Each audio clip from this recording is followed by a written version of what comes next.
Hello, hello, and good morning, world. And welcome back, world, to yet another fun-filled, space-filled episode here with us on the Early Morning Sports Talk podcast. Yes, yes, yes, I'm taking a look. All right. As we embark upon Jamar, my brother, on what will be another great episode this morning, we got a lot to talk about. We thank you all for chopping it up with us, and we thank you in advance for a time that will be had. So, yes, world, we are back like a shark attack, back like we left something, back like we ain't got no clothes on our back, and for the world is a better place when the early morning sports talk podcast is taking place. So, thank you for tuning in with us this morning as we converse about the latest sports topics that have taken place from this past week and will be upcoming this week. It is always a blast to have you all tune in and participate with us every weekend. As a reminder that every week we always like to begin our podcast by reminding our audience that the Early Morning Sports Talk podcast can be found on Facebook via our two Facebook pages, the Early Morning Sports Talk podcast community page, as well as additionally on our Early Morning Sports Talk podcast Facebook page. On Instagram at EMSTP underscore. Again, on IG at EMSTP underscore. YouTube, Apple Podcasts, and Spotify as the Early Morning Sports Talk podcast, as well as our own Facebook pages via Brandon Price, Jamar Goodman, and Jones, as well as our guests for that weekend. Today is April 19th, 2025. We are a day away from Resurrection Sunday for those who believe in Jesus Christ. And we have seen yet again another fascinating week in the sports world where we saw the NBA regular season conclude and the NBA play-in tournament take place with the Warriors surviving the Memphis Grizzlies, bro, on Tuesday. What a fantastic game. Warriors play exciting basketball. It's fun to watch them. After a fun game, and they had a great game last Sunday, bro, against the Clippers. That was the best game I've seen this whole entire season.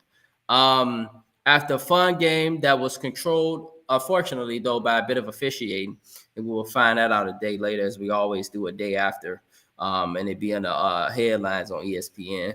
Anywho, additionally, the Dallas Mavericks took care of the Sacramento Kings in easy fashion, making things slightly interesting for Anthony Davis and his team.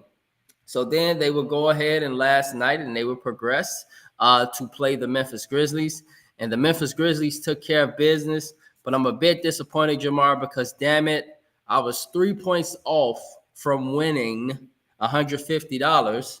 Oh, But Ja Morant, man, scored 22 damn points rather than scoring the 25 that I needed him to score. It's always best to lower your risk, man, which is to go with PRA rather than points. Just a piece of advice for everybody. I don't know why the hell Jamar didn't go with PRA.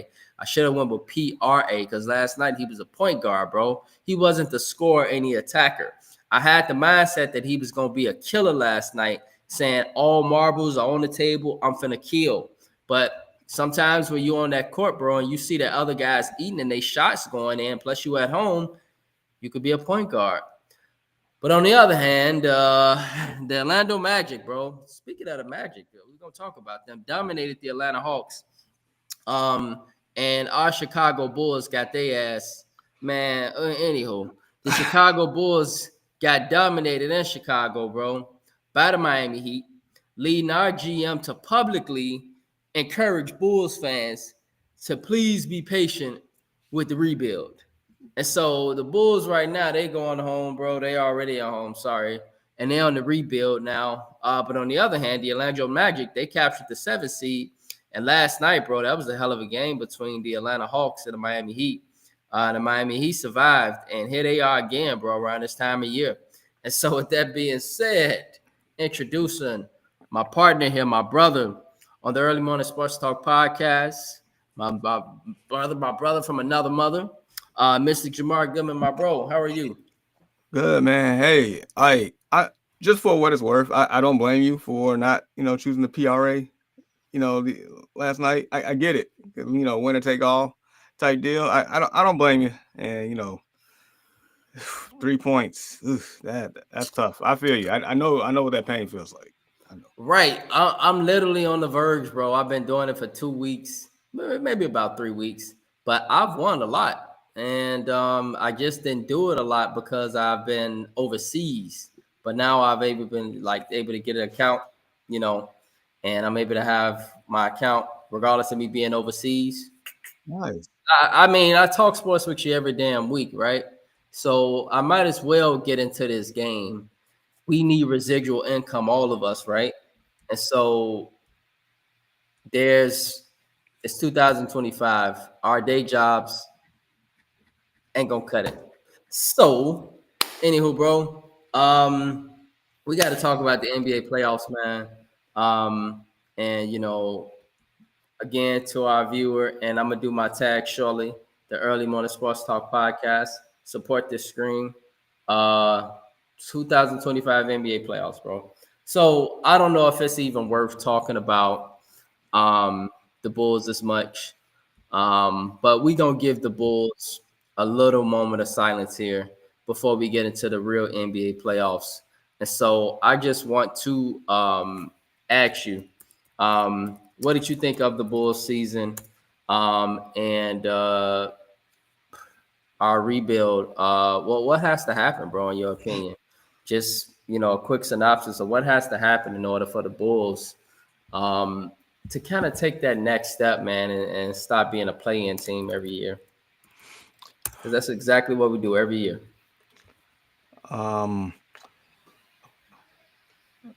If there was a way to fire the owner, fire the owner. Since we can't do that, fire the GM, fire the president of operations. Okay. Yeah, get rid of all of them. Look, this man has been here for what, 5-6 years now, Right. somewhere in that ballpark, and he's been talking patience the whole time. Like, we're in transition. Mm-hmm. Like, bro, like, dude, this isn't like year 1, year 2. Like, this is year 5 or 6, whatever it is. Like, this atrocity of a roster that we have. Like, look, I'm stumbling over my words because I don't want to. As you know, on this podcast, I'm the one that I keep it very squeaky clean. I do, and I ain't trying to. Right, but sometimes, Jamar, it's okay to be honest. You see that background, bro, that's filled with space? That means that life is eternal and that life is life. And so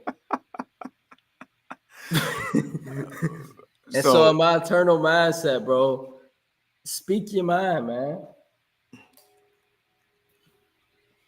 Arturas is a joke. Mark Eversley, I don't even know how much influence he has or doesn't have, but since you're associated with the man, you're a joke too. Michael Reinsdorf, you're a joke. They forever living off, feel like Michael Jordan's name. The attendance is always high, so there's never going to be any change.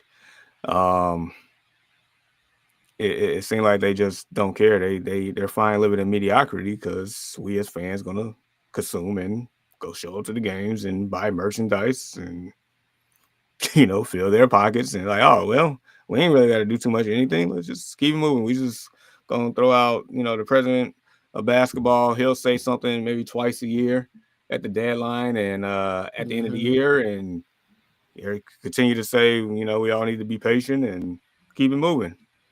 He don't give a bleep about how we feel. He don't. But yeah, man. And in all seriousness, who knows? Maybe the Bulls will get lucky in the lottery because that'll be an instant transformation. Outside of that, I have no faith. I don't have any faith in this in this roster or the ability to make chronic changes. If I was in charge, Patrick Williams has been on the first ticket out of here last night. Oh man, come on about him. Like, man, bro, like what a damn waste of money. Yeah, that man, what, 90 mil? Just the cardio purposes, because I don't even think the man scored last game. Right, like I mean, literally, he literally ain't even out there trying. Did you see the steal that they got on Miami, bro? And I'm sitting there watching, and I'm watching this blowout, and it's embarrassing to watch, especially when I'm overseas and I got people in front of me saying, "Oh, we love the Chicago Bulls overseas. Everything over here, Chicago Bulls, Jamar." And I'm literally dumb enough to have a damn TV screen on in front of people, and they seeing the Bulls get embarrassed, and I'm embarrassed too. You know, I'm sitting here literally watching, bro, and I'm like, Patrick Williams, we paying him a good paycheck. He made sure that he got his bag, but yet and still, Tyler Hero goes still a pass, and you can't go chase him down. Like, you literally just let the man just dunk right on you, and you don't even try. Like, speaking of a rebuild, I'm glad you mentioned that name. He gotta go. That sorry shit gotta go. Excuse my French, but now I'm pissed off. That sorry shit gotta go. Yeah, for real. He gotta go. Vooch. he should have been gone at the deadline. Man, bro, but can I ask you a question about Vooch really quickly? Yeah. Last night I was sitting here thinking, like, okay, if the Bulls got money with Vooch is great offensively. He's a liability defensively. Do we perhaps have Vooch, man, at the 4, or maybe just maybe go out there and get a rough rider that's going to protect the paint? Because how teams beat us is they just eat right in the center of the court. They go right through the middle. They take Vooch, big goofy ass, move him way up on the top, and they just go right in the center. And they run right past Patrick Williams. He ain't trying to guard nobody. You know what I'm saying? And they just literally get easy buckets that's what Miami did the entire game, bro. Literally. And then outside of that, they hit a lot of great 3-pointers, a lot of great shots and stuff like that. Yeah, they hit shots. We couldn't hit shots on top. Right, you know. And so I'm curious, bro. Do we need a rough rider like Detroit? You know, they got a Jalen Duran, somebody that, hey, man, you going to come down this middle. I'm going to make you think twice about that shit. At least even Draymond Green. Like, I'm not saying we're going to get these guys, but maybe we go for Isaiah Stewart or something. Somebody that's going to enforce, because we soft as hell. Bull soft.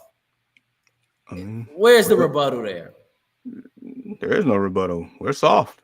I mean, they put together a soft roster. That's just what it is. Nah, you know, if you asked me maybe a year ago, like, yeah, let's put Vooch at the 4, I'd be more for it. I'm at this point in this day and age, in his, you know, slight regression, because we never seen the Orlando Magic version of Vooch at all. We really he wasn't on TV. Nobody knows. Like, that was a all-star caliber player. We really haven't gotten that. Therefore, I feel like if you put that man in the 4, and let's say we did get a Duran or just any type of rim protecting center that's athletic that can move up, I feel like he's still going to be vulnerable and a liability regardless. But if we got that 5, but if we got that 5, bro, I feel like it'll compensate for some of that, because he'll at least be able to put some points up. He gonna put them points up here on that court. He gonna score. He's gonna score. I don't like it in the float offense. I don't like him constructed with Giddey and Kobe White at the guard. Like, he's like I feel like their games don't match. Like, between the guards and him, it's not a match anymore. He got to go. Okay, all right. And so you would go get who? Like, what big man would you go and get in this case that you can think of right now? Because for me, I don't know what's really out there to compensate for Vucevic with his contract. He gets paid a hefty amount. And so for me, the only thing I can think of is getting a rough rider down there that's going to be a rough rider 5, put his soft ass at the 4, keep him for offense, and let him play a little bit of defense. And he might play more defense if he got a rough rider at the 5. And still keep Kobe, still keep Giddey, still keep Herter, some of those guys that can put the ball in the bucket, and build around that way. And at least we could we maybe Jamar one piece away from challenging for that 5 seed in the East. We one piece away. No. Stop it. Stop it. We are not Okay. settling for mediocrity here. This roster is subpar.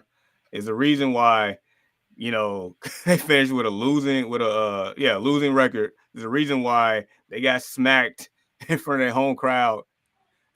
Didn't even make the playoffs for the third straight year, like by Miami once again. No, blow this thing up, blow it up. I don't care. Like you get him out of here. If we need a 5, I would look at Mitchell Robinson from the Knicks. I feel like he's expendable these days. Or how about Mark Williams, the one that was a Laker for like 12 hours and then got traded back? What about that guy? I'd rather get somebody young and, you know, a little bit more athletic and plays with a little edge and sense of urgency that can move up and down. Like Vooch, you do not fit this. Like, you got to go. And if I'm being frank, if I'm being completely honest, they need to try to lure, you know, Giannis or trade for one of them more caliber star players. That's what you need. Blow it up. I don't like either you do that or you go get a bunch of draft picks. It's one or the other. We cannot compete if we just start making little bitty moves in it. It's gonna do nothing. We can't beat if we can't beat Cleveland, we can't beat Boston. Then what's the point? Like, stop it. We can't even beat New York. Heck, we can't even beat Miami. No, we never could beat Miami. They put us out every year. Think about it. They made Tyler Hero like Kyrie Irving. Like, they put us out in the play-in 3 years in a row now. And this is the worst roster they had. And they smacked us at home. Blew us out. I mean, it wasn't even close. They beat the hell out the Bulls. They dragged them. Like, it's sort of like you watching a fight on the south side of Chicago and then somebody get dragged on the ground. Like, if they get dragged on the ground, you know they lost. You know what I'm saying? You know they lost. That's exactly what the Miami Heat did to the Bulls. And so the biggest questions for me, bro, is between, Vucevic and between our highly paid, highly compensated highway robbery, Patrick Williams. Man, don't even start. 15 minutes off the bench. Those two, they are the biggest question marks. But man, it's hard for me to let go of Kobe White. It's hard for me to let go of Kevin Huerter, and it's hard for me to let go of Josh Giddey. It's even hard for me to let go of the rookie Mazelis. I even like our small forward with the afro. I can't remember the kid's name. He liked to shoot that side 3-pointer. But you like Huerter that much? I like Huerter, man, because he came from Atlanta, and you know, he was on that conference, that team that went to the Eastern Conference Finals. He's had a good run with Trae Young. He can shoot that 3. He can score that ball, and he can extend that floor. So I want to keep guys like that in today's NBA. We need shooters. I don't know, Jamar. I disagree with you. I love you as my friend. I really do. But I think the boys just need one tough center. They need a enforcer. And I would say keep Vucevic soft fast and put him at the 4.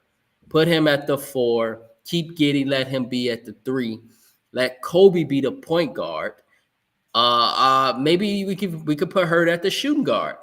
And we get a tough guy. I go to Detroit, man, say, hey, man, give me Jalen Duran. Give me Isaiah Stewart. Give me somebody that's going to enforce the paint. Somebody that's going to make people think twice about laying the ball up and dunking on us every possession.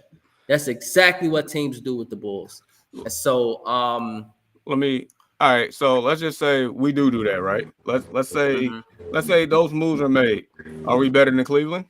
No. Are we better than Boston? No. I'm going down the line. We better than the Knicks? No. Pacers? No. Milwaukee? No. Detroit? No. So those 6. Now, I'm really asking you this. Are we better than Orlando if we do that? Possibly. We'll be right there neck and neck with them. No, because there's nobody on the court that's even better than Paolo Banchero, not even close. No. Are we better than Miami, who just stumped us? If we get an enforcer with some other moves, yeah. But you're right, Jamar. You're right. The Bulls, you saying either go hard or go home. Fully rebuild. Yes. Get a superstar. Don't add no additional pieces, because I'm at the mindset of thinking that we could add some additional pieces to our roster and that would then allow us to be more of a challenger to some of these other teams. Um, And and that's bro, go ahead, Jamar, because I no say, want Ian's opinion really and quickly before we go and I to the feel like playoffs. that's a big no because if you put like everybody on the Bulls roster right now, I don't think there's a single player on this Bulls roster, maybe outside of Vooch and certain teams, that's not even a starter on any other team in this freaking league. Like, no, this roster is sad, trash. Where Bubble Dub at? Like, get the sound drop. Like Ian, what do you think? about those Right. Bulls. So really, yeah. So we was talking about how the Bulls got their ass dragged in the play in.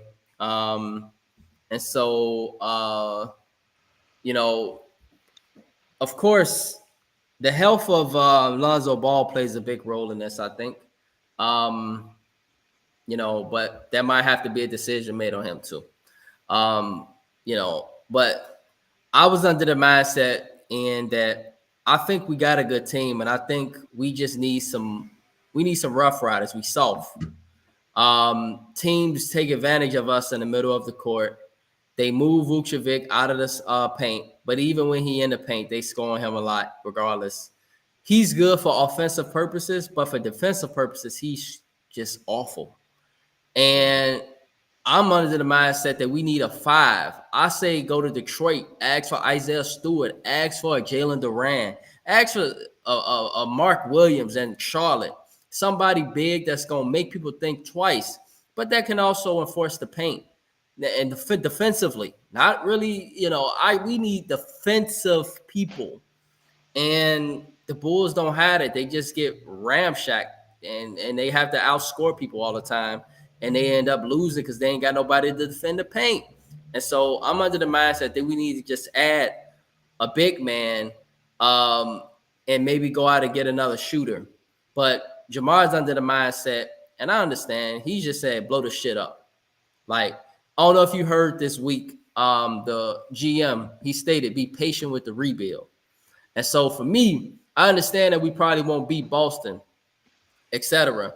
But I don't think we was gonna do that anyway next year.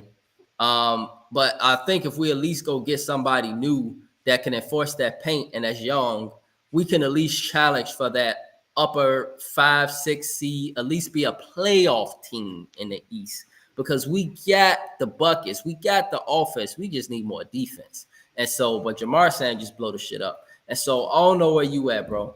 But we want your opinion on this. What should the Bulls do in this point in order to progress with their future? Um, Man, honestly, kind of agree with Jamar. You know what? I won't say blow it up, uh, but they need a superstar. They need a scorer, and they got Lonzo back as a point guard. But he ain't healthy, bro. His ass always hurt, man. He been hurt for the last 4 years. How long we gonna continue to deal with that? I don't know, man. They they in love with Lonzo Ball for whatever reason, but I mean they could blow it up, but I mean they got some good pieces here and there. They need to let Patrick Williams' ass go. They need a new Yeah, number that's a one. big contract he got, don't he? He got a good contract to do nothing. The, the number one thing they need to do is they need a new coach. Billy Donovan is not Mm. it. I mean, he might be a good players coach. He might be a good coach. Congratulations to him, by the way, y'all. Y'all know he just got inducted to the Naismith Basketball Hall of Fame. I know Yeah. Bulls fans ain't even happy about that because we look at our team and we like, really? He got inducted into the Hall of Fame? But I guess Yeah. because of Florida. For the Yeah. purposes only. Yeah. Right. But Well, yeah, man. It's just like we just in this same boat in the last what 5 years actually. 5 years. Since he got hurt that first, I mean, I feel like they had a good team. Before he got hurt, and they had their point guard. You had Demar, you had uh, Levine. Levine, you had the two scorers, you had Vooch. They had something going, but since he got hurt, and just kind of like, now Kobe White has stepped up and started to come into his own, and that's a good thing. But it's just like It's not enough. And it's, especially Nah, trying to compete with, the likes of Indiana. Hell, even Detroit, is getting good now. It's about right. damn time. But um, I don't know. They're just in the middle of the pack. They can't beat Miami. And Nope. I feel like with the Miami situation, they're just getting out coached against Miami. It's a good Cause point, and that's a good point. Miami don't even have the same team, and they getting Right. their blew out the same way every year. That's what I said. It's just And that I brings up some a valid point of coaching. my cousin asked me the other day. He was like, "You think you gonna watch the movie? You think they gonna win?" I said, "Hell no." I said I didn't even watch it. And then right before I was finna go to right when I got in the house, I think they was getting blew out by like 20. I said, "See, that's why I ain't stress Dude. myself out to even try to look at the game." And I'm like, they at home getting blew out. It ain't even like they in Dude, Miami. right. Like, Embarrassing, dude. I was at the playground with my son. I was listening to it on the radio for a second. I'm like Tyra Hill ain't missed. Wiggins got 10. I look at the score and like we getting smacked by 15 already. I'm like, I'm gonna just turn this off. We going home, son. I'm turning Right. this off. Mm-hmm. yeah, so I don't know Yep. what I don't know. Now, the one move I will say that probably ended up being a good move was the Josh Giddey move. I wasn't a big fan. Well, I wouldn't even say I wasn't a I big fan, like but I Giddy. was Yes, that's somebody you keep, man. You keep I Giddy. You wasn't keep Giddy. You I keep wasn't White. really familiar with his game, but he's pretty consistent. It's just them as a team is just it's not working. So at first No, they need a new coach. Um, I guess they probably need to part ways with Lonzo. I wouldn't even say part ways with Lonzo. Maybe they needed a younger point guard. They needed a younger point guard, and they need a number one scorer. They need a superstar. You know, somebody it's has to step up, and it's not nobody on that team right now. Nobody on that team right at now is all. a superstar. All Not even right. close. The best is Kobe White, and if you doubling Kobe White at 6'3", I mean, where Yeah, else do you go, Jamar? After that, yeah, It's he's not a Ja Morant or Derrick Rose or mm, Allen Iverson or somebody like that. So no, no, I mean, he's a really good scorer, and at moments, like it's like watching he can go off. a yeah, super like a souped up Ben Gordon. That's what it feels like. yeah, Like this day and age, Ben Gordon. That's what it feels like. But you mentioned that ain't Detroit. enough. You mentioned Detroit. We seen Detroit being at the like during this 5 years or whatever since AK's been around. Like Detroit been at the cellar, and then all of a sudden we watch them and they a 6 seed right now. Like Yeah. like that's how you turn it around. Like They built through the draft. Yep. they did, and look. Here's the thing. Like going back to coaching. Like remember they signed Monty Williams to that deal, that 78 million 6 year deal. They got rid of him after year one. Like Monty still got his money, but they brought in what Bickerstaff, whatever his name. Yeah, JB Bickerstaff. Big stuff. Yes, Yep. and then all of a sudden, just like that, they willing to make moves to get to relevancy again. This organization, they content with whatever we got. They just throw them out there like Ian, go ahead get a uniform. You be out there next year. Might, might, might as well. I need a couple checks. I mean, if you could do what Patrick Williams did. Patrick Williams played 15 minutes. You could play 15 minutes. He was 0 for 2. You could throw 2 shots. He ain't scoring no All right. points. You could do that. Get paid I go out there 15. give. I go out there give me some cardio. Yeah, there you go. You get Right. paid 90 mil to do that. Man, 90 that's mil. crazy, man. And to think that, but that might be a sign that the Bulls, yeah, if he go out there 0 for 2, 15 minutes, that means yeah, the run has come to an end for Patrick, and yeah, he probably could use a new scenery. Um, yeah, because But that's a highway robbery, man. I but can't you believe but the you Bulls even will pay him that much. but you know what though? He gonna go somewhere else and he gonna ball with them. Yeah, no, I agree. I totally agree. Because a lot of this be the organizations of Chicago. That's a whole nother point. And I came here and made two great points, Jamar, coaching, and then also the organization. So Look Because at prime I could example. believe Patrick could. I believe that he gonna go somewhere and probably be in a fucking championship contender. Prime example. Bobby Portis. yep, yep. But I would say difference is like when Bobby was here, he was actually like productive. Like I've Yeah, seen yeah, he was he could somewhat play the game. productive. He Yeah, could play the yeah. game of basketball. I don't know if Patrick Williams can play the game of basketball, but whoever he goes to could probably be a bit more productive. So that comes back to player development.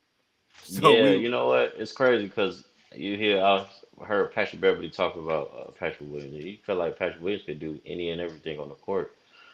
So I don't know. I don't know if it's the is it Bulls or in the way they're using them or is it a development. lack I of don't know. confidence on his part? Like I I don't know.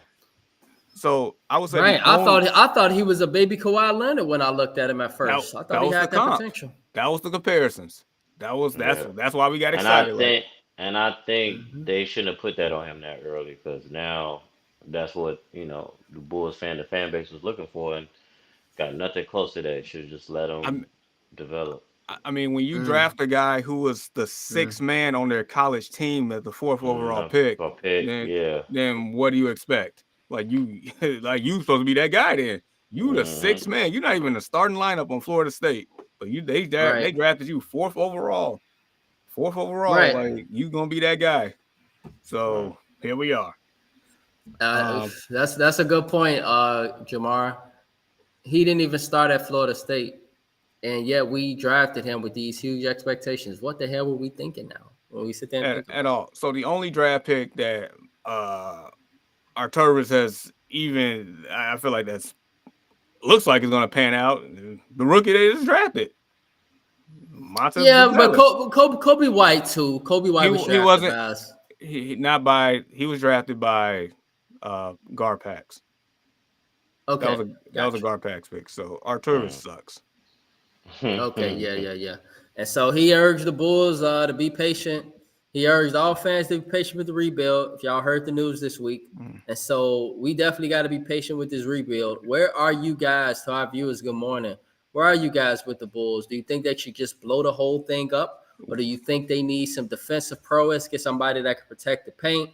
Uh, we all could agree that the organization sucks. Possibly, do we need a coaching change? And Hey, you. so, Jamar, go ahead, bro. Before we move on to the next I topic. was going to say, and you said we got to be patient as a rebuild. We ain't got to be patient with this conversation. Let's go to the actual playoffs. Okay. All right. All right. And so, with that being said, to our viewers of the Early Morning Sports Talk podcast, thank you for rocking with us. Let us not get to the 2025 NBA playoffs. Let us start with the Eastern Conference. And so, the eighth seed, the Miami Heat, here they are again, going up against the Cleveland Cavaliers. Jamar and bro, who do you guys got for this series and why? Really Go quick, ahead, do Jamar. you have it on your screen? If so, share it. Yes, let me go ahead and pull up the NBA playoff bracket. All right.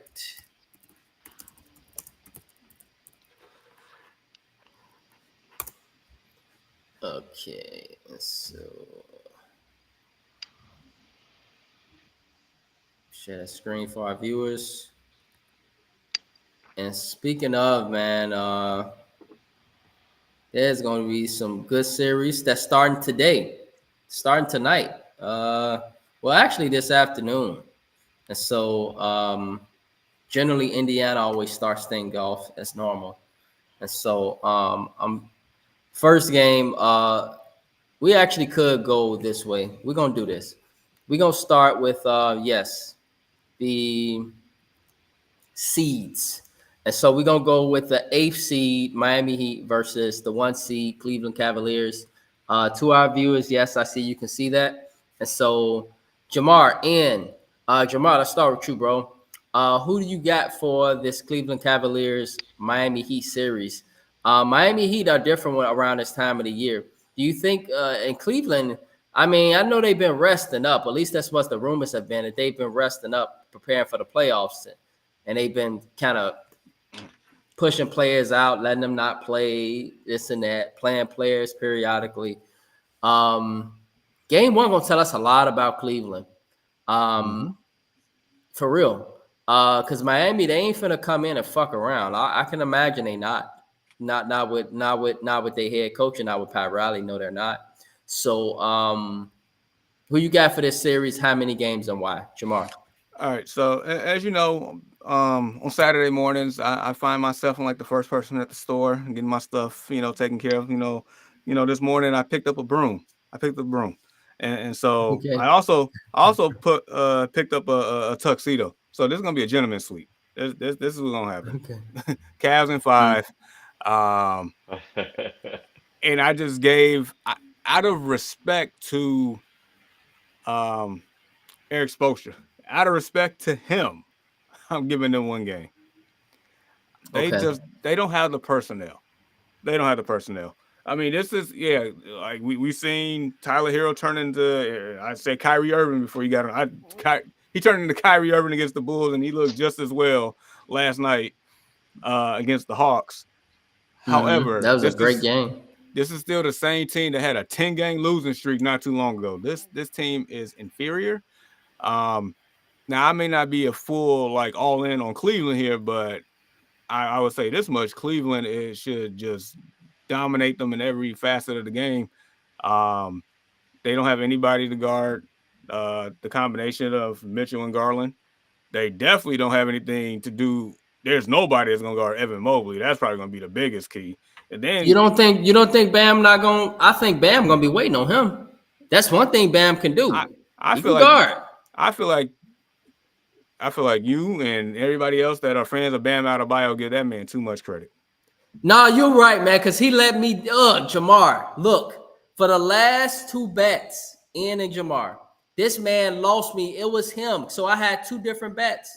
And on my the bet that I lost with Ja Morant being 3 points short, yes, that's Ja Morant. Okay. But Bam Adebayo weak ass, and I got it on my WhatsApp to my brother. I said, damn, Bam Adebayo weak ass. But Bam Adebayo, he's tricky. He weak, but at the same time, he efficient as hell. So he's super efficient. And so I don't know, man. Part of me want to call his ass weak, but part of me want to call him efficient too, Jamar, which is why I'm kind of struggling with seeing Cleveland just running through Miami.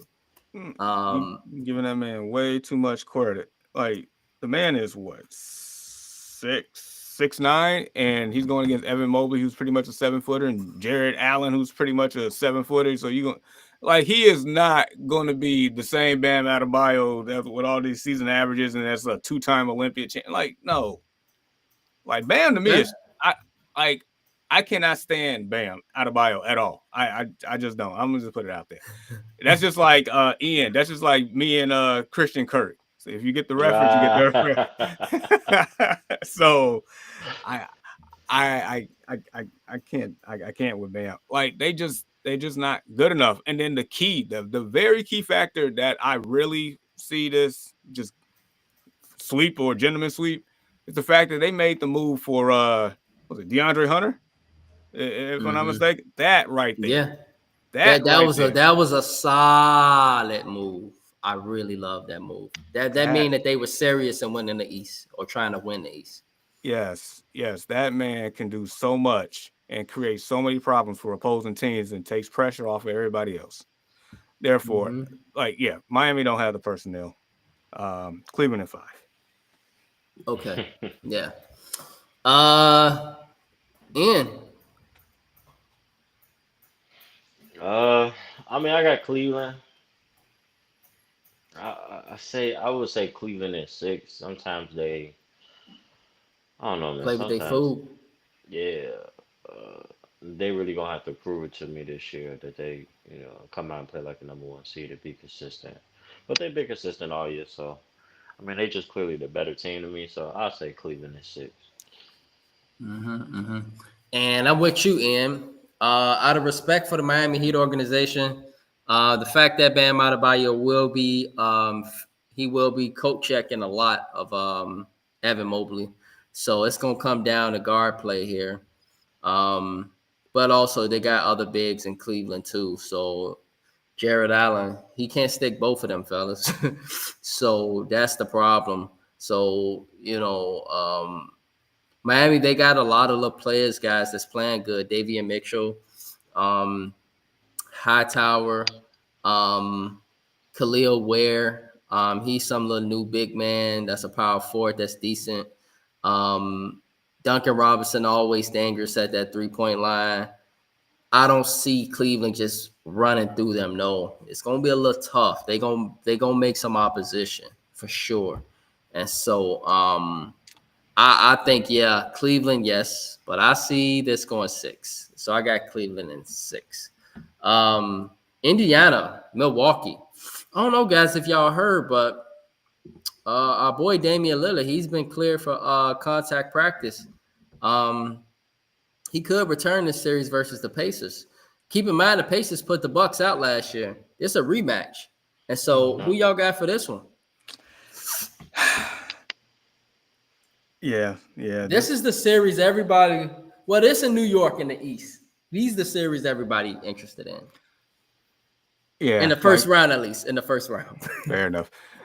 I mean, like you said, the Pacers, they got the Bucks last year. If I'm not mistaken, it was one of them was out. Was it Giannis or was it Dame? One of them was out. It was Dame. His Dame has be hurt. No, it was Giannis. It was Giannis. It was Dame who, right? It was Dame who was playing last year, and Giannis was hurt, Jamar. Yes, bro. And that's the opposite. Yeah. So this time around, especially you mentioned the news because I was gonna bring it up if you didn't. Man, give me the Bucks in 6. Oh wow. Okay. Because like here's the thing. There's not too many players in this league that really has that killer mentality, that killer instinct, that quote unquote Mamba mentality. And my boy Giannis, he has that. He shows no mercy. He shows no mercy. And just further proof, fellas, every time I bet with this man, he always covers. That's a PRA every machine time. right there. Every time. Every time. I mean, every time. That man come out on a mission looking to kill everything.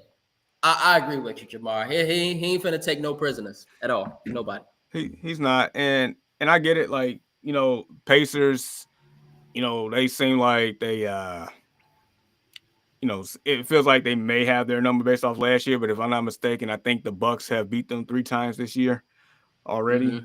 And then with Damian Lillard cleared to play ball again, and I don't know, he may not play game 1, but I'm pretty sure at this rate he's going to be in this series relatively soon, sooner than later. That's the difference with all of this. And then Bobby Portis came back from suspension not too long ago. Right.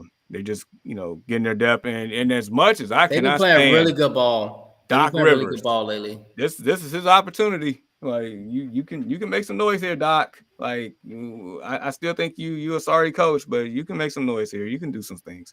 So yeah, give me the Bucks in 6. All right. Yes. And bro, Pacers or Bucks. This is gonna be a fun series, man. Who you got for this one, bro? I'm not gonna lie, my answer is gonna be a little biased, but I'm taking the Bucks in 4. Oh wow, you guys are disrespectful to Indiana. I can't believe y'all. Really? Y'all can't be serious. I ain't mad at it. I'm not mad at it. Y'all cannot be serious. Y'all must. And Jamar, you live in Indiana. Shame on you. So what? Darn well. Don't you ever associate me with any Indiana team. Because I live here. It's cheaper to live here. Milwaukee and 4. Oh wow, guys! Are you guys gonna really disrespect Tyrese Halliburton and the Indiana Pacers like that? Really? He ain't a believer of spicy tea. Oh, guys. Pascal Siakam, the crew, Obi Toppin, the crew. Guys, Milwaukee and for 4. me, man, Milwaukee and 4. Oh, Ian just set the bar. I bet if anybody heard that, they like this man nuts. He said Milwaukee and 4. What? Dude, Ian is unhinged this morning. I'm telling you, that man come out on a mission this morning. So for me, man, I got the Pacers in this series. No disrespect. Come on, guys. Y'all know damn well y'all can see why I got the Pacers. Y'all can see why I got the Pacers. That pace, they literally live by their name. Pacers. Something that's rapid, something that's fast, something that's quick. And Giannis gonna have to for sure slow the game down. He gonna have to get to the foul line if he want to beat this team. But I don't know, man, if the others for Milwaukee will be there. But I know the others for Indiana gonna be there, fellas. And then I know also that Tyrese Halliburton, he gonna be there. He gonna do his thing. They will need Dame for sure. If they do not have Dame, they will be finished maybe in 5 or 6. With Dame, this could go 7. So I got Indiana in 7. This is going to be a long series. It's going to be a fun series. I don't see it being a short series at all. Not with Indiana, no. It's going to be really difficult to blow them out like that. No, they too good. They way too good, guys. Y'all check their record for the last 20 games. Check their record going into the playoffs. Check how many points they score. Y'all disrespecting the Pacers. That team could end up in the conference finals. All right. Knicks and Pistons. I can't believe y'all just disrespect Indiana like that. So who y'all got for this one? This finna be a dogfight, look like, probably, maybe. But this is gonna be some high quality basketball right here. It is gonna be ugly high quality basketball. Ugly high quality basketball. Who you got for this one, Jamar? All right, and just so you know, for this particular series, our sister on the show, Moneybags TT, also known as Tiana, she put a $15 bet on the Pistons to win this series. Just so you know. That being said, when I was talking to her about it, I completely disagree. This is New York Knicks. This is one of those to where, like, yeah, I would say this much. Detroit, they are a good young team. They remind me of the Eastern Conference version of the Houston Rockets to a certain degree. Like they pretty much playing with house money. It's one of those to where you don't know, like, you're not supposed to be here, but we're here anyway. We're just gonna, play basketball and see what happens type deal. But the problem is, and look, I'm not like the biggest fan of the New York Knicks, but they have people that's been here before. They have a guy named Jalen Brunson. When it matters most, and as you know, Brandon, you know for sure, when the game is in the Garden, that's in the playoffs. That's a whole different atmosphere. That is electric. And I don't know, and I do like Cade Cunningham, but I don't know if he's ready for the Garden atmosphere. And the last thing I say, as good as Durant can be at times, he cannot guard that flamboyant cat at all. So give me the Knicks in 5. Knicks in 5. All right. Gotta get to the Jamar. I mean, in. Yeah. Honestly, I'm gonna say the Knicks in 7. I think Detroit gonna surprise some people and get them a run for their money. So I say the Knicks in 7. I'm with you. I went Knicks in 7. This is gonna be a hell of a series. It's gonna be a dogfight. Just looking at the brands right now, just looking at the screen, fellas, that look like 1980s, 1990s New York. Just think of Isaiah Thomas, Patrick Ewing. Like, I don't know why I just think of all the retro when I look at the Knicks in Detroit. And this just, man, it just hits me of old school, good, hard-nosed basketball. I can't wait to watch this series because I think Detroit, them not being in the playoffs and them being hungry, y'all, they going to be ruckus in Detroit too. I can imagine they is too. And so they're going to have a lot to say about the New York Knicks crowd as well. But New York, of course, New York finna be bunkus. The Knicks, guys, they went out and made all these offseason moves. This got to pay off, right, fellas? You went out, you got, Mikal Bridges. You went out, you got Karl Anthony Towns. You got, you gave up, Hardenstein in order to have these moves happen. You still got Jalen Brunson. But the one thing I want to say is this, fellas. If the New York Knicks lose this series, and this is coming from a former coach of ours that led us to a lot of success in Chicago, and he's the head coach of New York. If he loses this series, and I said this to you last week, Ian, if he loses this series, what do you do with Tom Thibodeau in New York, Jamar? What are your thoughts? What are you guys' thoughts on this? I think this is a very important series for him. It is. It would be hard for me to defend him, as in to get him to stay. That'd be a tough defense. I would have to be Johnny Cochran on that one. Because He said there's Johnny no Cochran. dude. Because there's no reason that you should lose this series. Yeah, There's none. Like you mentioned, you made for you they should traded get for to the. Mikal Bridges.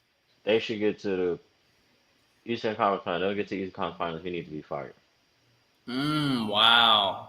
Oh, that means, whew, you know that That means mean they they got got to to beat be Boston. Boston. I don't But see that happening. I mean, they did make the moves in the all season to To for the compete roster. with Boston. Yep, They made between these moves Bridges to and compete with re-signing Boston. OG Anunoby and bringing in Cat, Mhm. those moves was Uh, strictly for yeah, Boston.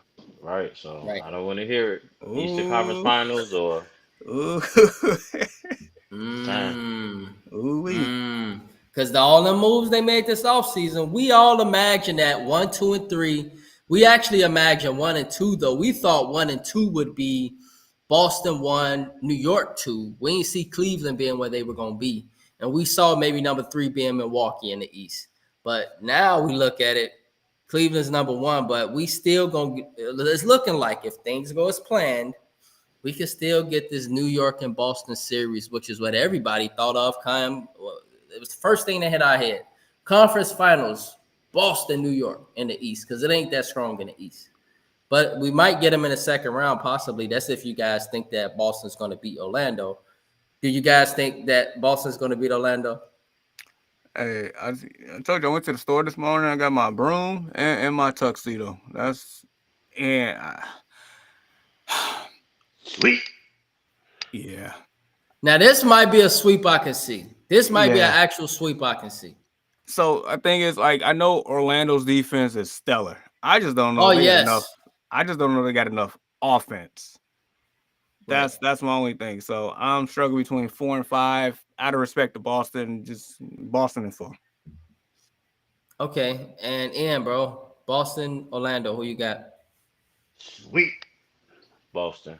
All right, and I'm with you. I think it's a gentleman's sweep because Orlando is great defensively, and they've been coming into their own right since they've gotten healthy recently, guys.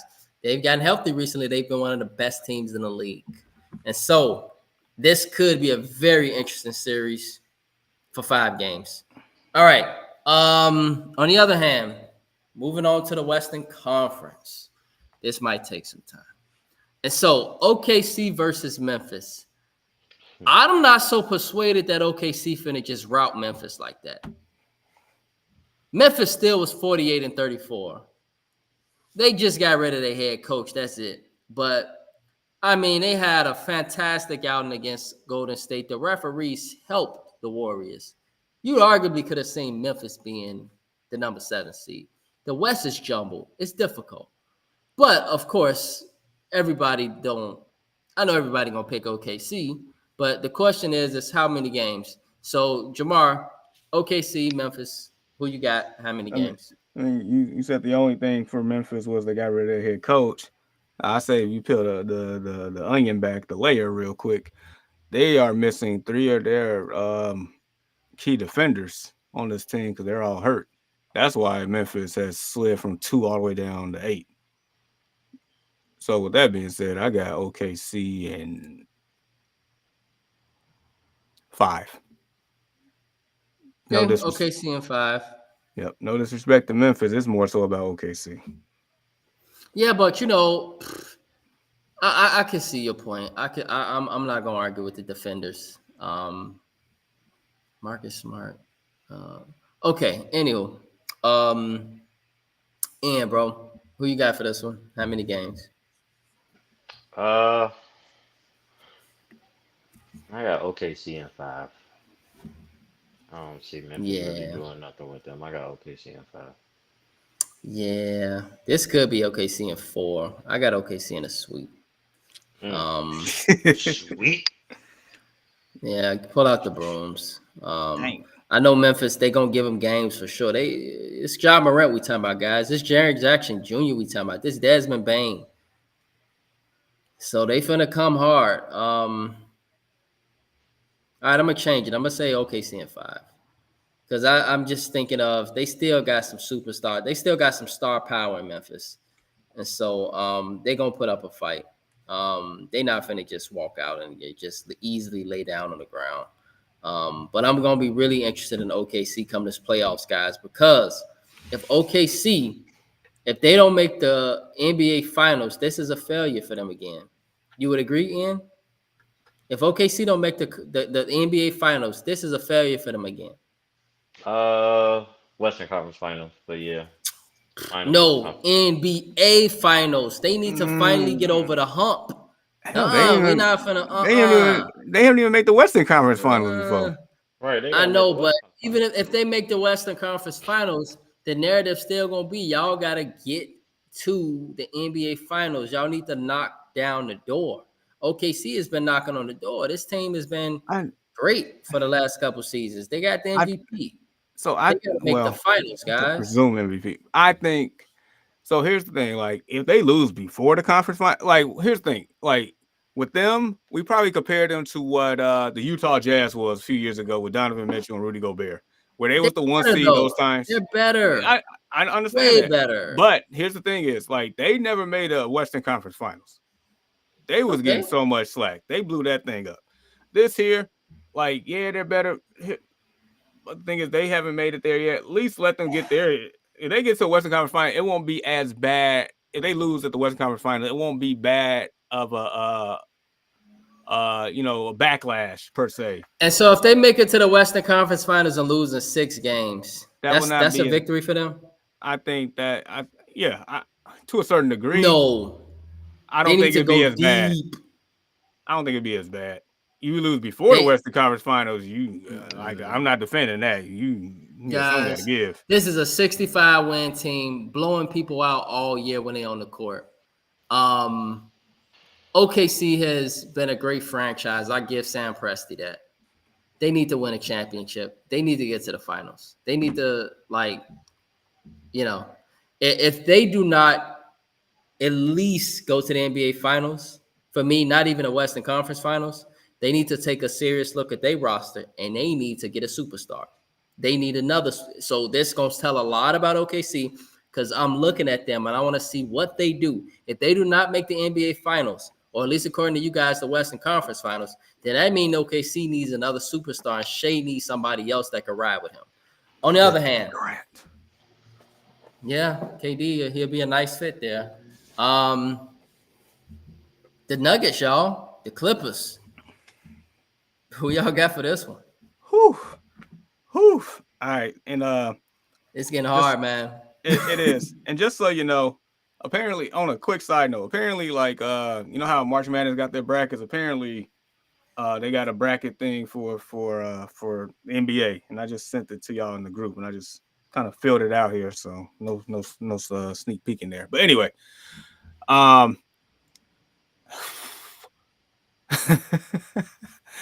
mean, this is another one where coach was fired. 5 games left in the regular season here. Yeah. Apparently they didn't like how he was treating Westbrook, giving him special treatment, and they lacked defensive effort and stuff. I don't know. It's a bunch of crap, but I think I'm gonna put on my clown makeup and my red nose and my fluffy hair, and I'm gonna pick the Clippers in 7. Oh, you ain't a clown for picking the Clippers? I feel like I am, because in years past, I would always pick the Clippers to do this, do that, and it would always backfire because either Casper the Ghost. Yep.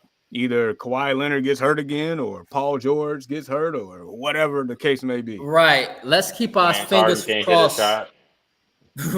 But more importantly, fellas, let's keep our fingers crossed for Kawhi Leonard's health come this playoffs, because we all know, everybody and their mama know, Ian, when Kawhi's on the court, Clippers are as dangerous as any team in the NBA. So, who you got for this one, bro? Denver or the Clippers? I got Denver in 7 in this one. Oh, wow. Okay.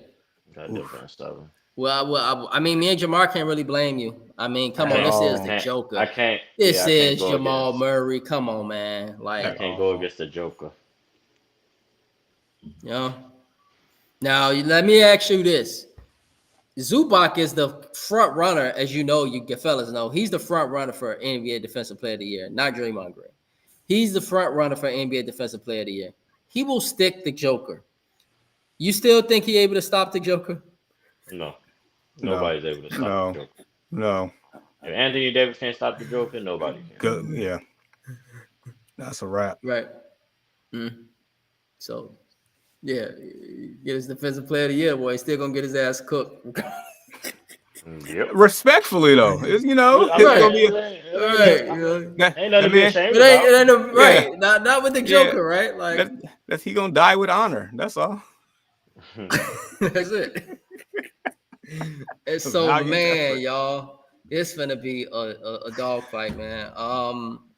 I'm debating, but I'm with you, Jamar. I'm gonna go with the Clippers because I just been watching them lately. They've been the best team in the NBA, y'all, for the last 30 games. Outside of there's been them and Golden State, and the Clippers, man, for the last 20 games have for sure been the best team. And Kawhi Leonard, just man, when he on the court, that man he's not a kid. He is an adult when he's on the court. He's a full adult. It's different. It's like a whole different vibe. The team goes from being solid to like we can't ignore them at all. Right. Like, did you see what he just did? Like, he just made that man look like a fucking kid. He a grown man. like legitly, like, man, like that. So this is what you want to see. You want to see the Joker versus Kawhi. Yeah, this is prime time. You got it, man. So I'm gonna go with the Clippers, but we can't knock you in for picking the. We can't knock you for picking. Hey. How many games? 7. I don't know if this series. I can't pick 6. I can't pick 5. I gotta pick 7. So yeah, there's no other way around it. This is all pending Kawhi's health. If he gets hurt in the series, then that's it for me. Right. If Kawhi get hurt in this playoffs, that's whole another question in itself. In what do the Clippers do as an organization? He get hurt, like for real. That's a serious question they need to ask themselves. On the other hand, y'all, the Lakers, Timberwolves, Ant-Man. I got one for this. This might be interesting, man. This might be interesting. And so, Jamar, Lakers don't got a big man. Timberwolves got big man. But sometimes the people say the Timberwolves need to score more. The Lakers seem like they got shooters everywhere, but they ain't got no big man. Who wins this series, bro? And how many games?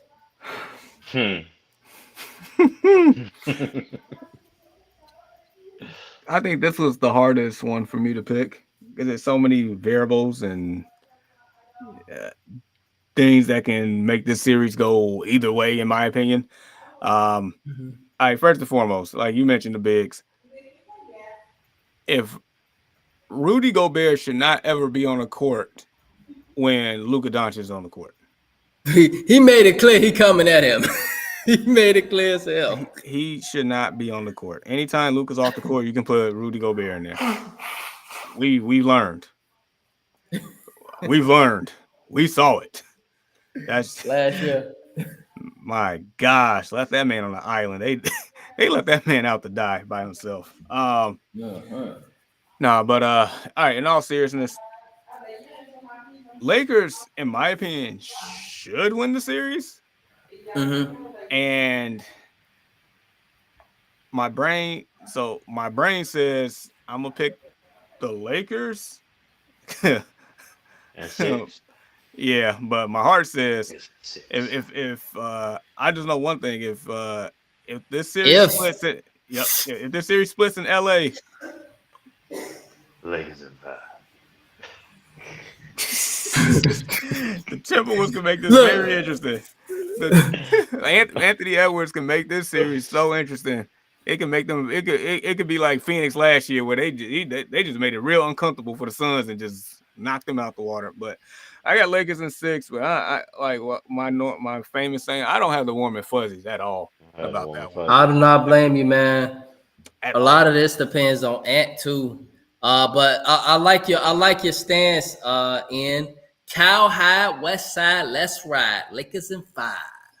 Shannon Sharp been saying that shit like for the No, last 3 I got months it. now. No, I got a new one. I just made it up. I just made it up. Uh-oh. Go But ahead, bro. but no, in all seriousness, this I think, man, if could you imagine if Anthony Edwards sent LeBron James home in the first round, bro, Dude, and Luka Mm. Doncic, dude. That's give him the face of the league right now. It's and over. he don't even want it. That's the crazy part. It's over. Yeah, that that'd be monumental, bro. That's career defining moment right there. I don't know if they got enough. So Minnesota, I don't care about no police quota. You can have a baby Yoda. Lakers in 5. Hey, bro, can we make sure we do a reel on that, Jamar, please? We gotta put a reel out there, bro.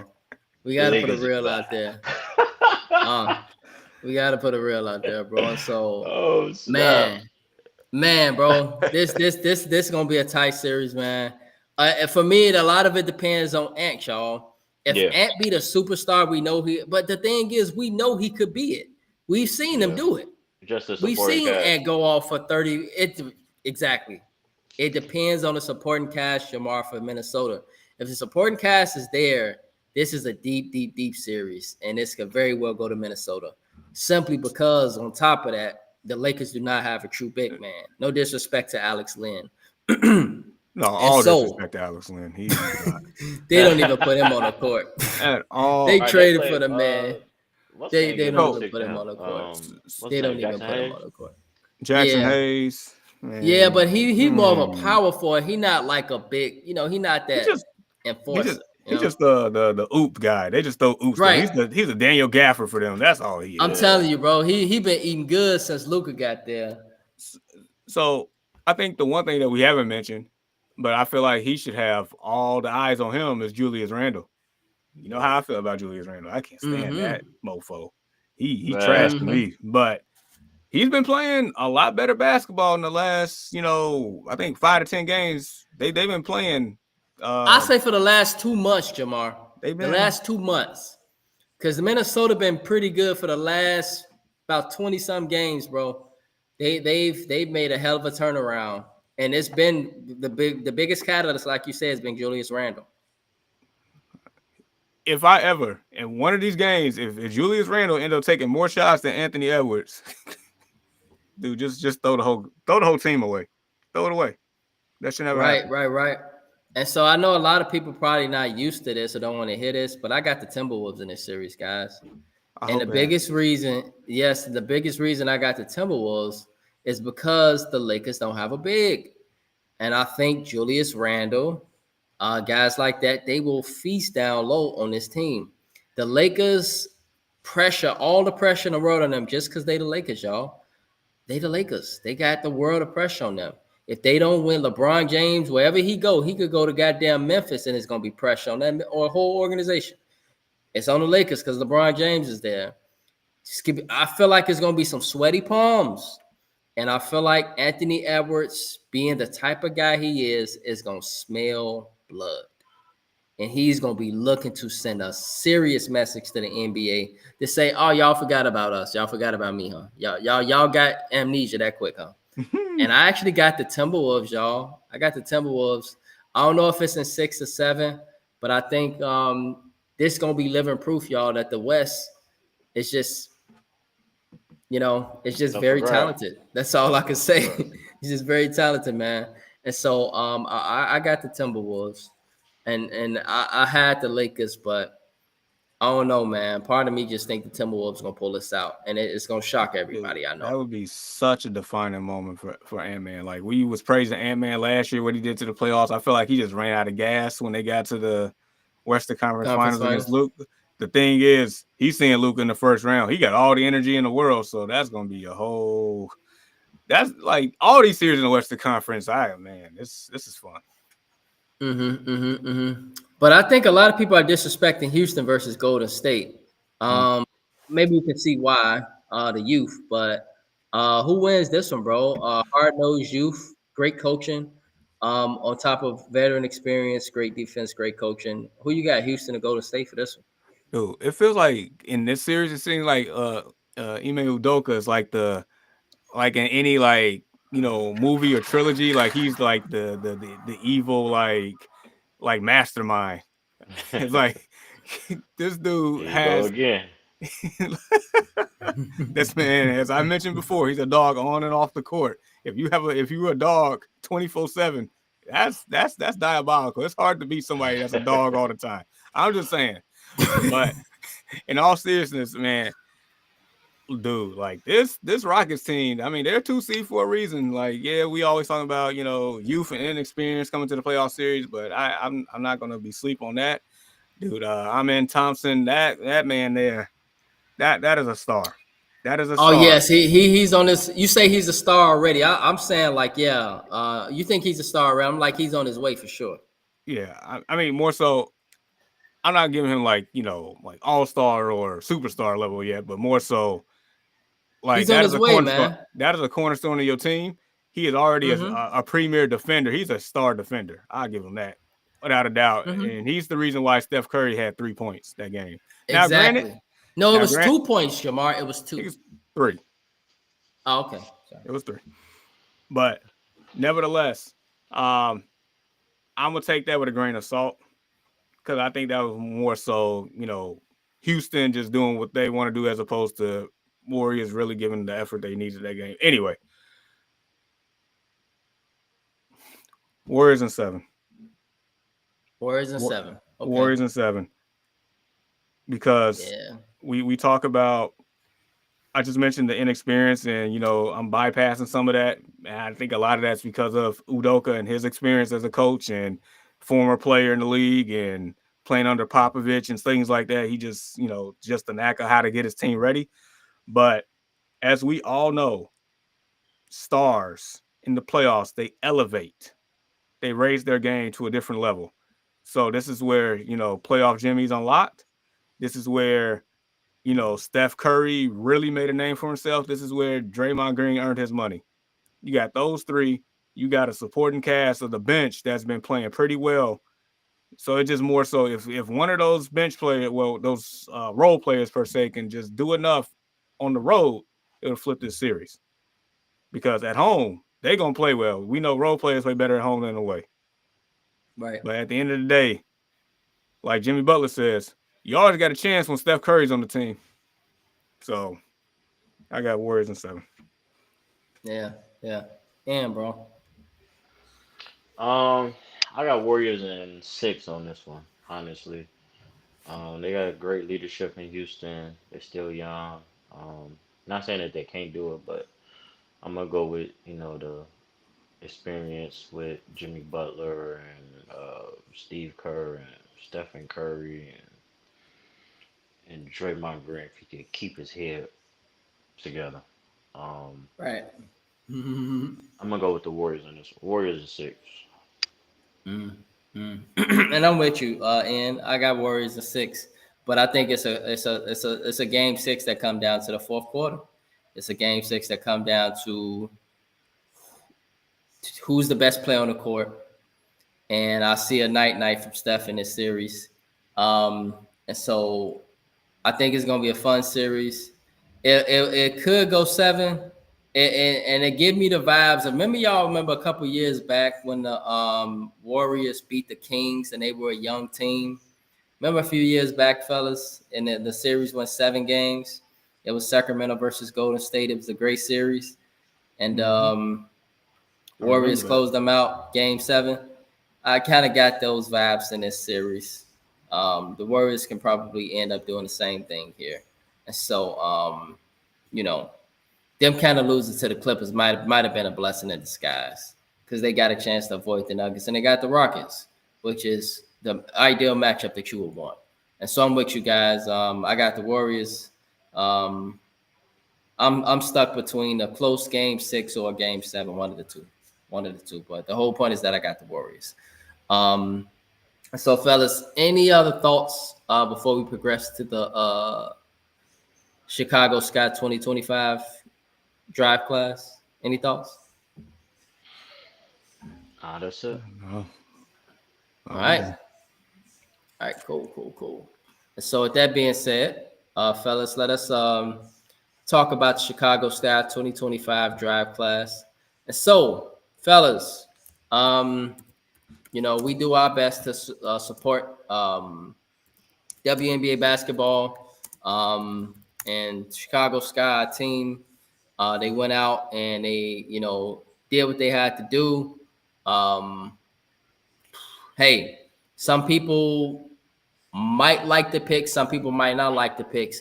It's funny that our number 11 pick got a lot more clout than our number 10 pick because she's from overseas, so we don't know much about her. But maybe you guys, being the guys that you are, can help maybe some viewers, whoever watch this, understand who is Asa Sivka and what can she add to the Chicago Sky, being from Slovenia, being from Eastern Europe, and their style of play. And then number 11, we chose Haley Van Lith, the point guard from TCU.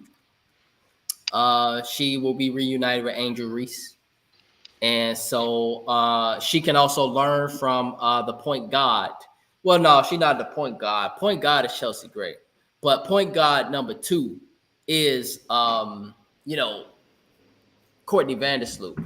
And Courtney Vandersloot came back to end her career, y'all, with the Chicago Sky.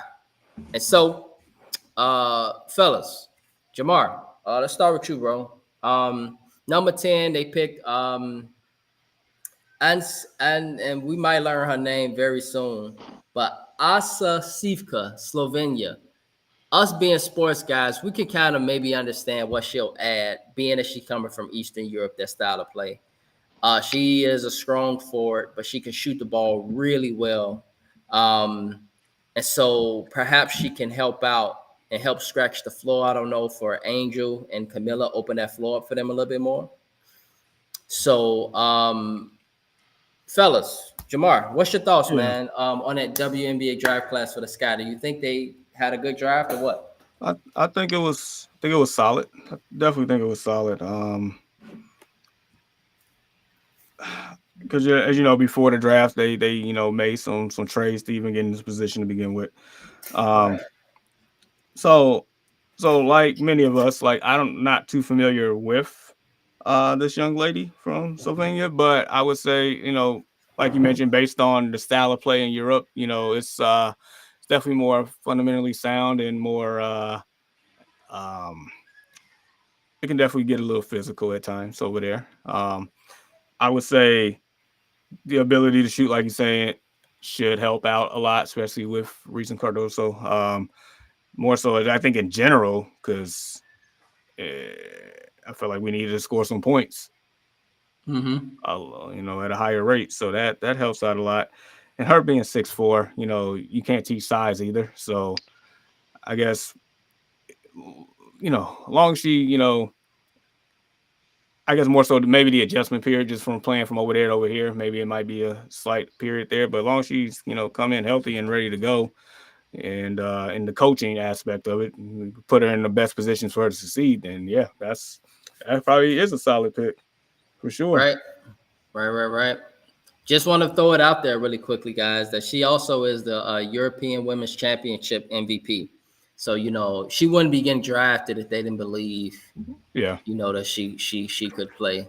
And so she also played international basketball in France. And so the number 2 pick was French. But Yeah. yeah, I don't know if y'all heard about her. She dunking and all Bruh. that. Yeah, Bruh. I yeah. remember I saw a So clip from her years ago. I didn't know that was her until they, in the draft night. I'm like, oh, whew, whew. right, yeah.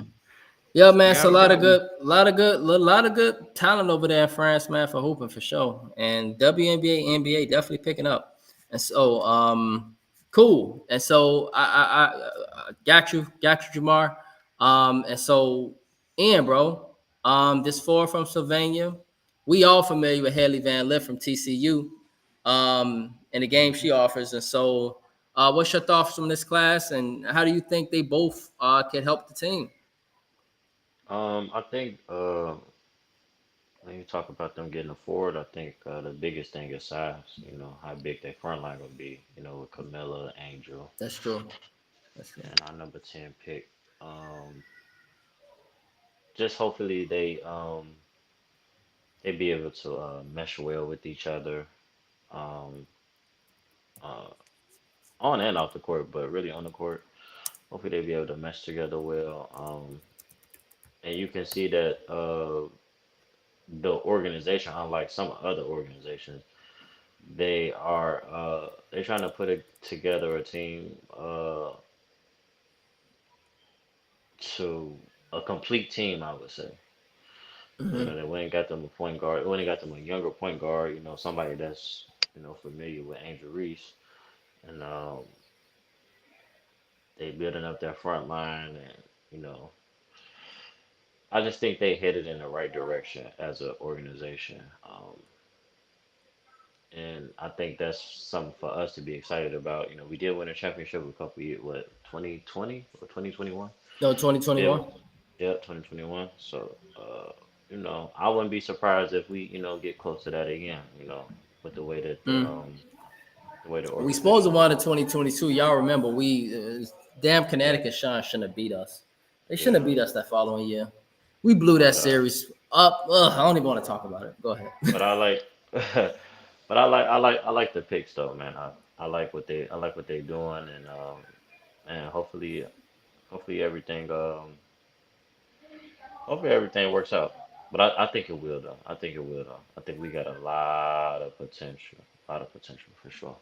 I agree. Yeah, Just got to put it I'm all with you together. guys. Right.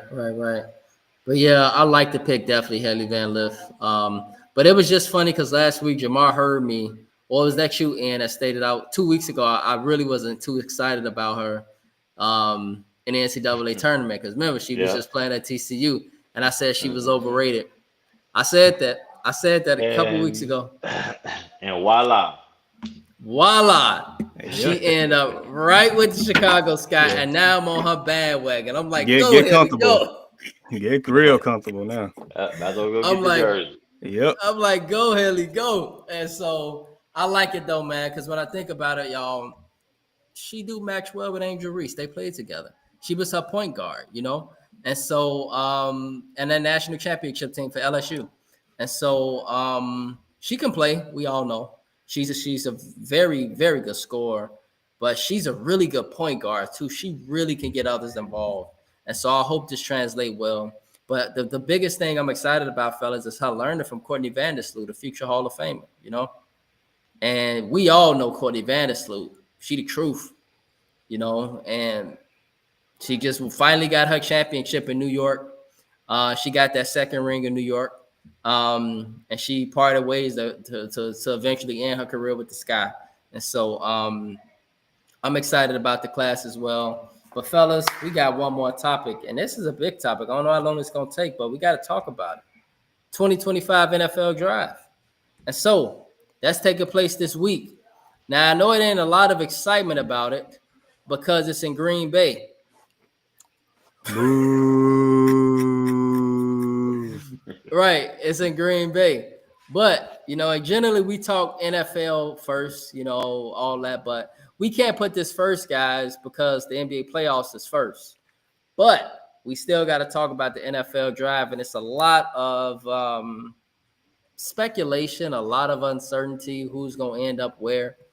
We know a lot of players ain't going to be there. I think part of it is because it's in Green Bay. Um, and ain't nothing to do in Green Bay. What the hell is there? You gonna eat some bratwurst? Anywho, the Hmm. hell you gonna wear some cheese heads? You gonna wear a damn Packers jersey? Like what the hell would you do that for? And so anywho, Jamar, bro, the NFL draft is this week. It's Thursday, fellas, and I'm curious to know, man, what should our Bears do? Where should we go? Offensive line, defensive line? Um, Based off of this draft, what are some of the biggest needs we need to fill? Man, the 10th pick in this particular draft is so um unknown. Like this is so unknown because it's going to depend on how the first 9 picks go. In all seriousness, Mm-hmm. and I think it really becomes telling around pick. Actually, 3. 3. It could be 2, depending on what if Cleveland decides to really get crazy and pick 4. I think between picks 2 through 4, that's what you have an idea. So, okay, so let's say for instance, scenario number 1, um, Ashton Genty falls to them at 10. By all means, I don't care. Go get him. I don't care. If that doesn't happen, if one of the linemen, offensive linemen, is there, I don't see a reason why you shouldn't pass up on that. Like, get more stronger there. Another scenario. What if all the linemen and Genty's gone already? At that point, do you go get the tight end from, is that Penn State or Tyler Warren? Yeah. Do you get him so you can start running 2 tight end offense, which would work well with Ben Johnson's scheme and stuff, or do you, or the other scenario is, if none of them are available, do you either draft somebody on the defensive line or do you trade back? Like, that's where we're at. And if you like look at all the mock drafts and you listen to other people's, podcasts or radios, talking about the draft, like, it's all of them are different for the Bears. They're all different. There's all different scenarios. And I think because of that, it creates variance. And then, not to mention the Bears got 2 early second round picks, I think, somewhere around there. So you got pretty much 3 picks in the top, 30 something or something like that. So, like, you don't have to, like, in their instance, they don't have to like really reach at 10 when you're gonna get a lot of good talent in the second round. Like, the draft is not like necessarily like premier heavy at the top, but it is heavy in depth in a lot of positions. Like, you're gonna get some quality starters out of this draft in many rounds. Like, you're gonna get second round grades going in the third and fourth round. Like, Okay.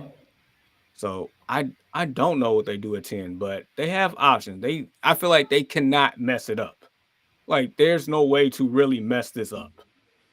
So I don't know, but I feel like we're in a good spot. I'm not mad at all. I'm actually excited. All right. Yes. I wish yeah, we got to talk to some. It's going to be really interesting to see what some of these other teams do too. But and you as well, you agree that the Bears should perhaps go offensive line, defensive line. Where are you with the Bears? They should trade up and get Travis Hunter. No, I'm playing. No, you serious? That'd be great. That'd be nice. If they traded up and get Travis Hunter, then I'll become a Bears fan again. Wait. Is that breaking news? Is that you'll come back home? Yeah, but I know it's not happening. No seriousness. They should like Jamar said, if Ashton Genty is there, I wouldn't see a problem in them taking him. I'd say Ashton Genty or O lineman. So, somebody that fits their scheme, somebody that can really block. The Bears have a history of taking O linemen in the top 10, and they don't even play with the team in the next 3-4 years. So, True. and it's looking like Darrell Wright might be another one. We'll see, but so I actually don't mind him either. I don't know.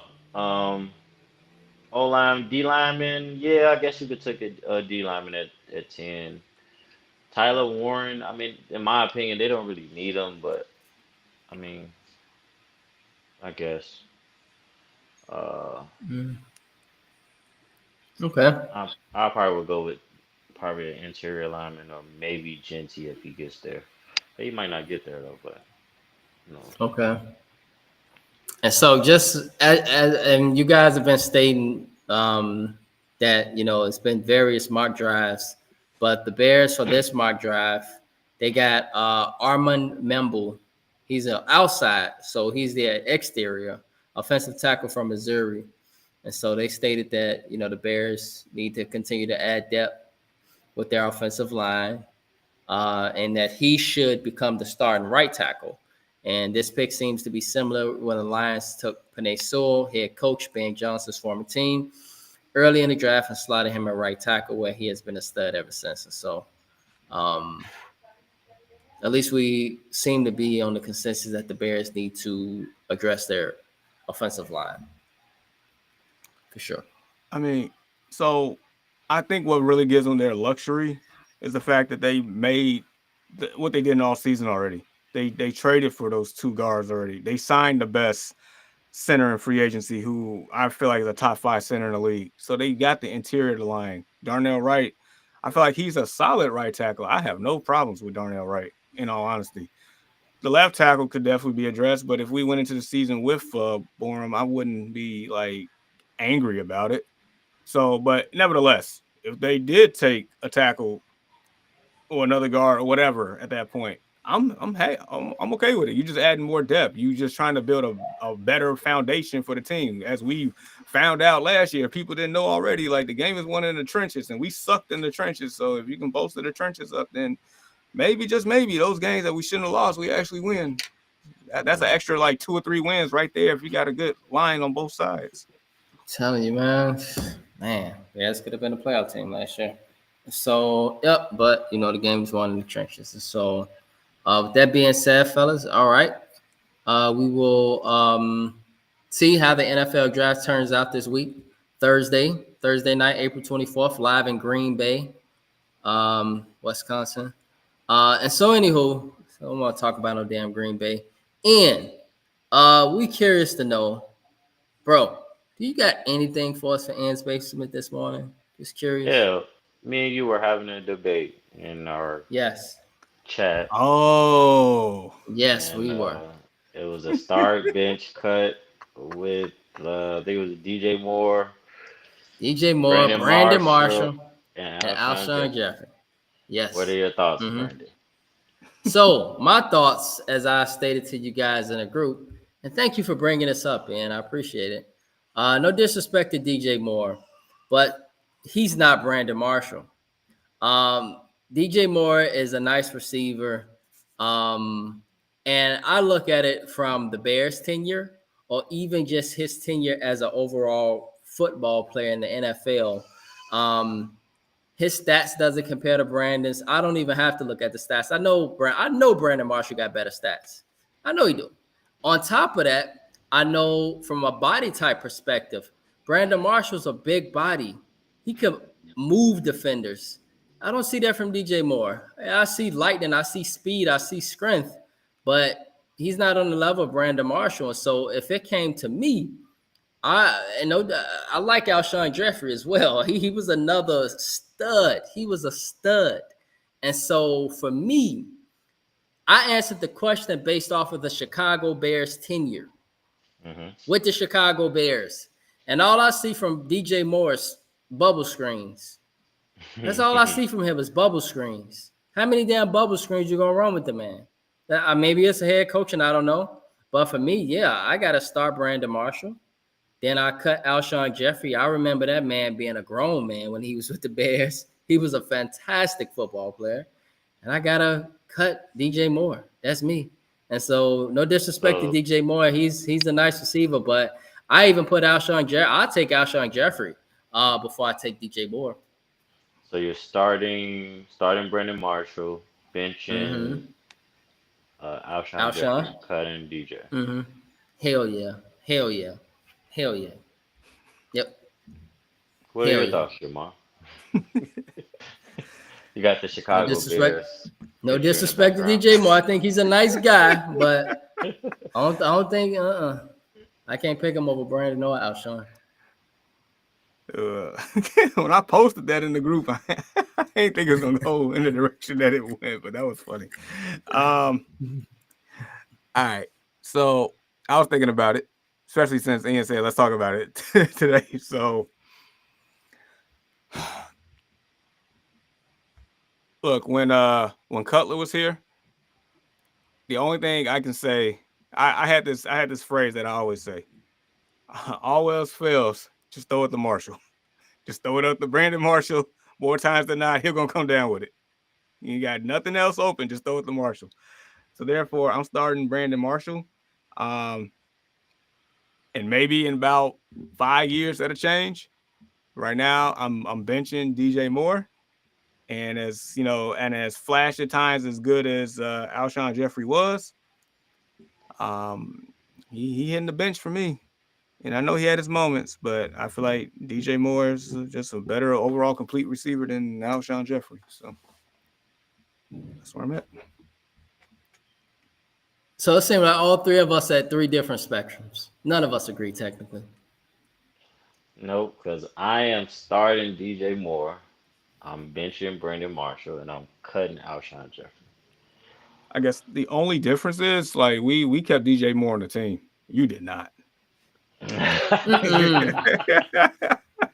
I can't. Guys, you guys don't remember Alshon Jeffrey? Yeah, I remember Alshon. Y'all forgot? Alshon Jeffrey. Have he y'all was nice. forgot? Alshon was nice, but He had his Have moments. y'all forgot? I think DJ is a more complete player than all three of them. To be honest, I say he more he you could argue with Alshon, but I ain't arguing with Brandon. No, he not more complete than Brandon. I think he's a better route runner than Brandon Marshall. You can do more with DJ Moore. See what I did there? What can See you what I do? did there? Bubble screens? And stop. What the hell you can do? Bubble screens? You can You can do run bubble bubbles. screen. You can put them in And the look, backfield. running You can run routes any don't route. matter. Running He can routes run- don't matter if you can't catch what the hell does runner? We talking about results, bro. Oh, I can run routes, yeah, but if your ass ain't getting the ball, what's the point? Yeah, but you gotta understand, he's never even going back to his college career. He's never had a consistent quarterback in his career. Okay, I mean, and It's so sorry. many variables that happen as being a Yeah, receiver. The O sorry. line got to block. The quarterback got to get you the ball. It's so much that comes with being a receiver. I mean, is it his fault? With doing all of that, he still has been productive wherever he's been. I mean, is it his fault that they keep running bubble screens for him? Yeah, I mean, he can only do what the coach tells him to do. He's a Look, very fellas, complete player. I guess we can argue, but look, I just went to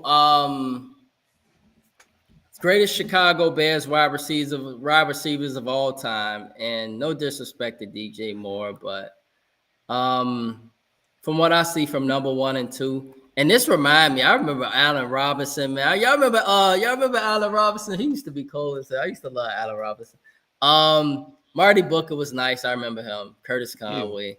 Yeah, but I used to love not Allen Robinson, excuse me, y'all. Marcus Robinson. That was my favorite above Allen Robinson. Was Marcus Robinson. I used to love Marcus Robinson.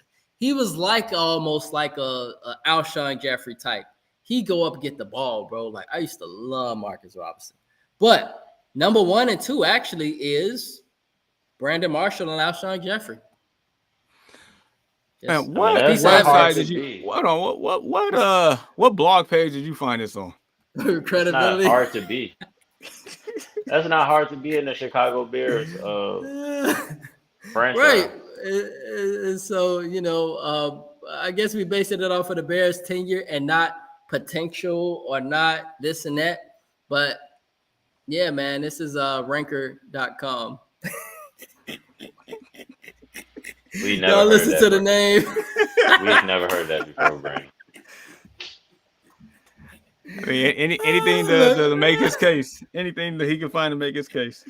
Look, according to www.ranker.com, all right, which is a credible source, all right? Very credible source. It stated that the greatest wide receiver of all time is, for the Bears, Brandon Marshall, and number 2 is your boy, Alshon Jeffrey. And so I just thought I'd put that out there. Who's number 3? I'm curious. Do they have or just 2? Well, number 3 is maybe y'all forgot about him, but they talking about a dude named Willie Gault from the 80s. Oh yeah, 85 Bears, yeah. Yeah. What rounds out the top 5? Willie Goat. They ain't even got DJ Moore on there. He number 7. Curtis Conway and Marty Booker. That Oh just boy. show you how trash the receivers are. DJ Moore is on there. He number 7. He only played with us 2 years. All them other dudes played 5 years or more. That is ridiculous. That is trash. so, That's my so point. you know, That's trash. I'm just saying, you know, like. Hold on. And so What? I was basing the answer, number one, fellas, I was basing it off of the tenure with the Bears because the Yeah. picture that Jamar posted was Bears. It all had Bears on there. So I was just basing it off of their tenure with the Bears. But then when I thought about it, I'm like, when I kind of look at the careers overall, too, I could make that argument, too. And so it's a really good question, though, man. But, This you know, is yeah, dude. man. You know, The it's Bears receiver list is definitely trash. I knew the all time receiving record was bad, but I'm just looking at it now. This is god awful. Like Johnny Morris, number 1 at 5,059 yards all time. That's the all time receiving record for the Bears. Harlan Hill, 46-10. Alshon Jeffrey, I give you that. His tenure here, 45-49. Walter Payton is 4th on this list, people. See what I'm saying? 45-38. Mike Ditka is 5th on this list, people. 45-03. You know how long ago that was? Neither one of us was born. Matt Forte is 7th on this list. He's a running back. Running back, y'all. What do you say? Remember the type? The running back, y'all. Dude. Wait, but Jamar, is that got? I think I maybe saw. But that's like receiving something. Receiving yards. It's not okay. Receiving yards. Okay. Yeah. Like, Allen Robinson is 11th on this list. 35-61. Like what? Yeah, and Allen Robinson, he left the Bears and he was trash. Dude, Brandon Marshall played 3 years in the Bears. He's 13th on this list. 35-24. Yeah, but yet and still he's viewed by some as the greatest Bears wide receiver of all time, and that's crazy because he was only here for 3 freaking years. Yep, he was here for 3 years, and if I remember that last year. And if Ben Johnson does what he does in Detroit, you're gonna see what I'm talking about this year. It's gonna be the DJ Moore, Rome Odunze show. Like, I kid you not, if neither one of those wide receivers end up as the all-time leader by time their career is done with the Bears, there's a major problem. Yeah, we're going to see up. And the Bears just jinxed them at that point. I feel like they jinxed anyway, but that's why I left the fan base. And so, man, y'all right, though, man. That's something to look forward to for real. Like, it's going to tell a lot about the organization still. Has it improved? Has it did anything? Well, we definitely going to see. Hell yeah, we definitely going to see. And so, man, I hope the Bears can get it together. Really good question, though, Ian. Really good question, Jamar. But I still think at the end of the day, we all got different rankings. But, you know, it at the end of the day, it concludes that the Bears just kind of had trash wide receivers, and that's really what it boils down to. And unfortunately, if you never had the greatest quarterback, you can't have the greatest wide receivers. Yeah, we have no franchise quarterback, right? So it's hard to have a all-time great wide receiver. You ain't got that. And so, yeah, fellas, man, this is a great conversation. Jamar, as we do every weekend, any final thoughts or shout outs we head into the weekend? Well, so thought is I would love to see Greg Popovich back on the sideline, but you know, he's definitely battling some health issues once again. So yep. You know, thoughts and prayers to him. He's a phenomenal coach, but he's a better human. I think we've seen that over the years. So yeah. But on a higher note, as we talked about, the playoffs are here, baby. I'm happy. I'm ready to see at least 6 out the 8 series. I've got eyes on 6 out the 8. So let's get it done.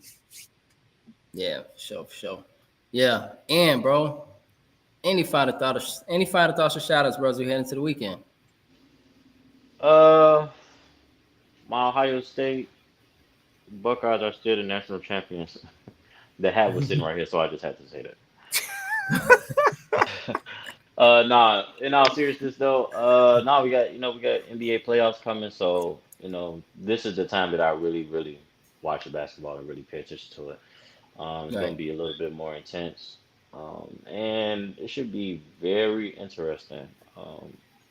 You guys seen us talk about, who we got for these first round series, so it should be very interesting. Got the NFL draft coming this week. That should be kind of interesting. How the top team goes. Um,